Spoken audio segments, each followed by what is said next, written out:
ADGP MR Ajith കുമാറിനെതിരെയുള്ള അന്വേഷണ റിപ്പോർട്ടിൽ ഇതാ SIT ഉടൻ തന്നെ വ്യക്തത വരുത്തും. നിയമോപദേശത്തിന് പിന്നാലെയാണ് DGP റിപ്പോർട്ടിൽ വ്യക്തത വരുത്താൻ SITയോട് ആവശ്യപ്പെട്ടിട്ടുള്ളത്. പഴുതടച്ച റിപ്പോർട്ട് നൽകാനാണ് ആഭ്യന്തരമന്ത്രി രമേശ് ചെന്നിത്തലയുടെ നിർദ്ദേശം. DGPയുടെ റിപ്പോർട്ട് ലഭിച്ചാൽ MR അജിത് കുമാറിനെ സസ്പെൻഡ് ചെയ്യാനാണ് നീക്കം. MR അജിത് കുമാറിനെതിരെയുള്ള നടപടി വൈകുന്നതിൽ ആശങ്ക പ്രകടിപ്പിക്കുന്നു AD Thomas MLA. TV Prasad ഉണ്ട്. പ്രസാദ്, പോലീസുകാർക്കിടയിലെ ക്രിമിനൽ എന്നാണ് AD Thomas MLA MR Ajith കുമാറിനെ വിശേഷിപ്പിക്കുന്നത്. ഇയാൾക്കെതിരെയുള്ള നടപടി ആഗ്രഹിക്കുന്ന ഏതെങ്കിലും കോൺഗ്രസ്സുകാരോ യൂത്ത് കോൺഗ്രസ്സുകാരോ KSUക്കാരോ അല്ലാതെ കേരളമാകെ ആഗ്രഹിക്കുന്നുണ്ട് എന്ന് പറഞ്ഞുകൊണ്ട് സർക്കാരിനോട് കൃത്യമായൊരു നിലപാട് കൂടി വ്യക്തമാക്കുന്നുണ്ട് AD തോമസ്. പക്ഷേ ഇപ്പോൾ സംശയം ജനിപ്പിക്കുന്ന ഈ 30-ാം തീയതി നിതിൻ അഗർവാൾ വിരമിക്കുന്നു, 20-ാം തീയതി സ്ക്രീനിംഗ് കമ്മിറ്റി ചേരുന്നു. അപ്പോൾ അതിന് മുന്നോടിയായിട്ട് ഇനി സ്പീഡപ്പായിട്ടുള്ള നടപടിക്ക് സാധ്യതയുണ്ടോ? ഇല്ലെങ്കിൽ ആഗ്രഹിച്ച പോലൊരു DGP സ്ഥാനം MR അജിത് കുമാറിന് ലഭിക്കില്ലേ പ്രസാദ്?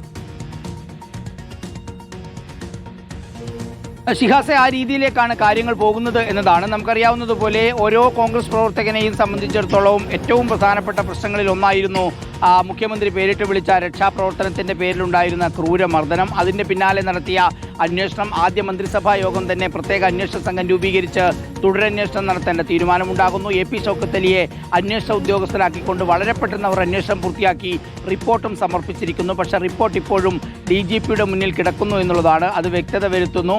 അതുപോലെ തന്നെ മറ്റ് കാര്യങ്ങളിലേക്ക് കടക്കുന്നു. ചുരുക്കത്തിൽ സർക്കാരിന് ആ റിപ്പോർട്ട് സമർപ്പിക്കുന്നില്ല എന്നുള്ളതാണ്. ആഭ്യന്തരമന്ത്രിയോടും മുഖ്യമന്ത്രിയോടും ചോദിക്കുമ്പോൾ അത് സമയമാകുമ്പോൾ വരും എന്ന മറുപടിയാണ് കൊടുക്കുന്നത്. പക്ഷേ അതിൽ കോൺഗ്രസിൽ വലിയൊരു വിഭാഗം ആളുകൾക്ക്, പ്രത്യേകിച്ച് ആലപ്പുഴ MLA ഉൾപ്പെടെയുള്ളവർക്ക് അമർഷമുണ്ട് എന്നുള്ളതാണ് ഇതിലെ പ്രധാനപ്പെട്ട കാര്യം. അവരെ സംബന്ധിച്ചിടത്തോളം ആ കേസ് അട്ടിമറിക്കാൻ കൂട്ടുനിന്ന ഉദ്യോഗസ്ഥനെ എന്തിനാണ് നടപടിയെടുക്കുന്നത്, ഇങ്ങനെ നീട്ടിക്കൊണ്ടുപോകുന്നത് എന്നതാണ്. റിപ്പോർട്ട് കിട്ടിക്കഴിഞ്ഞാൽ സസ്പെൻഡ് ചെയ്യും എന്ന നിലപാടിൽ തന്നെയാണ് രമേശ് ചെന്നിത്തലയുള്ളത്. പക്ഷേ ഈ മാസം കൂടി അങ്ങ് കടന്നു കഴിഞ്ഞാൽ ADGP MR Ajith Kumar DGP MR Ajith Kumar ആകും എന്നുള്ളതാണ്.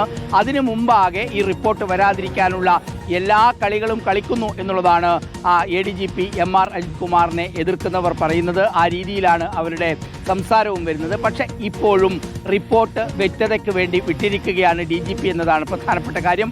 എന്തായാലും ഇത് സംബന്ധിച്ചുള്ള തീരുമാനം ഉടൻ ഉണ്ടാകും എന്ന് തന്നെയാണ് DGP ഓഫീസിൽ നിന്നും അതുപോലെ തന്നെ ആഭ്യന്തരമന്ത്രിയുടെ ഓഫീസിൽ നിന്നും ചോദിക്കുമ്പോൾ അറിയാനും കഴിയുന്നത്. ഷിഹാസ്, ശരി പ്രസാദ്, ഇത്രയും വേഗം ആ തീരുമാനം ഉണ്ടാവട്ടെ. അതെന്തായിരിക്കും എന്നറിയാൻ നമുക്കും ആകാംക്ഷയുണ്ട്, കൗതുകമുണ്ട്.